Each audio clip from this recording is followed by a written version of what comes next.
चलो हम सबसे पहले वाटर यानी H2O को देखते हैं, जिसमें हाइड्रोजन के 2 एटम्स होते हैं और ऑक्सीजन का 1 एटम होता है। लेकिन हम कंफ्यूजन मिटाने के लिए एक बार में सिर्फ एक हाइड्रोजन लेते हैं और एक ऑक्सीजन लेते हैं। ये देखो, वाटर H2, ठीक है। Hydrogen 1 electron, oxygen 8 electrons. ठीक है।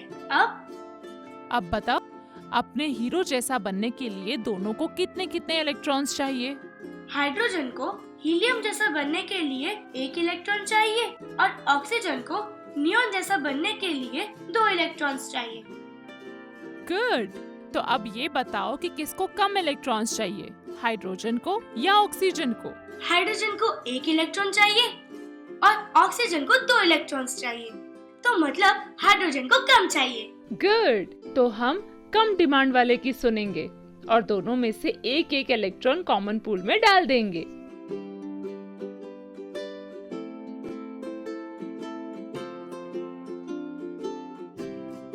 तो अब हाइड्रोजन के पास बचे 0 इलेक्ट्रॉन्स, ऑक्सीजन के पास बचे 7 इलेक्ट्रॉन्स और पूल में हो गए 2 इलेक्ट्रॉन्स।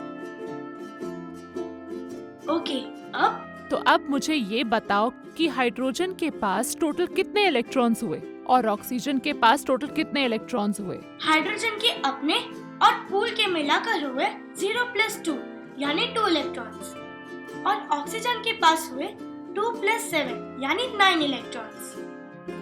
ठीक है, इसका मतलब हाइड्रोजन के पास तो हीलियम के जैसे 2 इलेक्ट्रॉन हो गए, लेकिन ऑक्सीजन के पास अभी भी सिर्फ 9 इलेक्ट्रॉन्स ही हैं, यानी कि नियॉन से 1 इलेक्ट्रॉन कम। हाँ मम्मा, बात तो ठीक है। तो फिर हम लेकर आते हैं दूसरे हाइड्रोजन एटम को ऑक्सीजन के दूसरी साइड।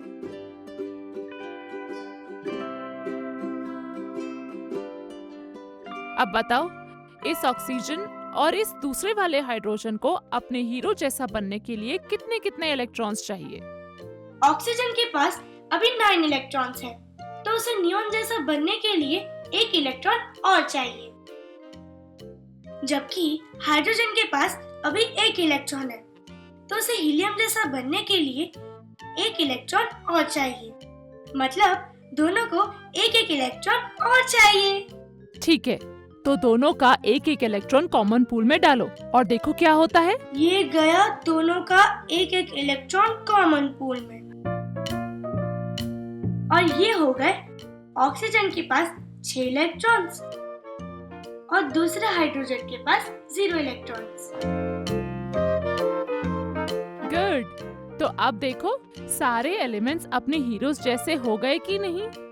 हाँ, ये लेफ्ट वाले हाइड्रोजन के पास अपने 0 और 2 पूल के मिलाकर हो गए 0+2 यानी 2 इलेक्ट्रॉन्स, मतलब हीलियम के जैसे। और राइट वाले हाइड्रोजन के पास भी अपने 0 और 2 पूल के मिलाकर हो गए 0+2 यानी 2, मतलब हीलियम के जैसे। और इस ऑक्सीजन के पास 6 अपने और दोनों पूल्स के 2-2 मिलाकर टोटल हुए 10 इलेक्ट्रॉन्स यानी नियॉन के जैसे। तो हो गया सबका फायदा, मतलब सब खुश। गुड। अच्छा, तो जल्दी से मुझे कार्बन डाइऑक्साइड का भी बता दो। कार्बन डाइऑक्साइड का फॉर्मूला होता है CO2, जिसमें कार्बन के पास होते हैं 6 इलेक्ट्रॉन्स एंड ऑक्सीजन के पास होते हैं 8 इलेक्ट्रॉन्स। ये देखो, ऑक्सीजन के 8 इलेक्ट्रॉन्स, कार्बन के 6 इलेक्ट्रॉन्स। बताओ। ठीक है मम्मा। ऑक्सीजन को नियॉन जैसा 10 इलेक्ट्रॉन्स वाला बनने के लिए 2 इलेक्ट्रॉन्स चाहिए और कार्बन को 4। तो हम कम इलेक्ट्रॉन रिक्वायरमेंट वाले ऑक्सीजन की सुनते हैं और कॉमन पूल में 2-2 इलेक्ट्रॉन्स डालते हैं।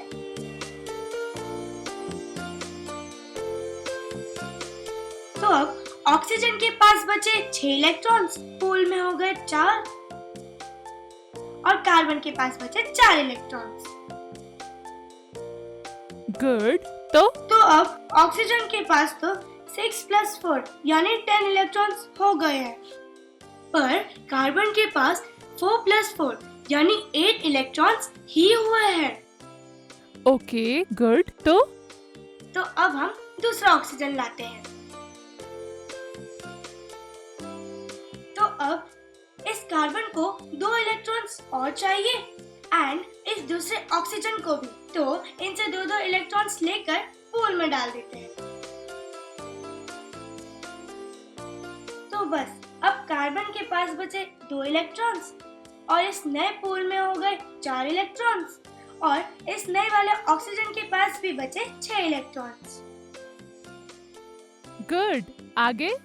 तो बस इस लेफ्ट वाले ऑक्सीजन के पास हो गए 6+4 यानी नियॉन जैसे 10 इलेक्ट्रॉन्स। बीच वाले कार्बन के पास हो गए 4+2+4 यानी फिर से 10 इलेक्ट्रॉन्स। और इस राइट वाले ऑक्सीजन के पास हो गए 4+6 यानी फिर से 10 इलेक्ट्रॉन्स। अब समझी किस तरह से 2 से ज्यादा एटम्स भी शेयरिंग करके अपने हीरोज जैसे बन सकते हैं? हाँ मम्मा। Very good. Madam Curious is here. तो दोस्तों, हमने जाना कि ऑक्सीजन के 2 एटम्स इलेक्ट्रॉन शेयर करके अपने हीरोज जैसा बन जाते हैं। पर क्या ये शेयरिंग कोई भी 2 एटम्स के बीच पॉसिबल है? मतलब क्या 11 इलेक्ट्रॉन्स वाले सोडियम एटम्स के लिए भी इलेक्ट्रॉन शेयर करके आपस में रिएक्ट करना पॉसिबल है? जानना चाहते हैं? तो इसके लिए हमारी अगली कॉन्सेप्ट फिल्म जरूर देखिए।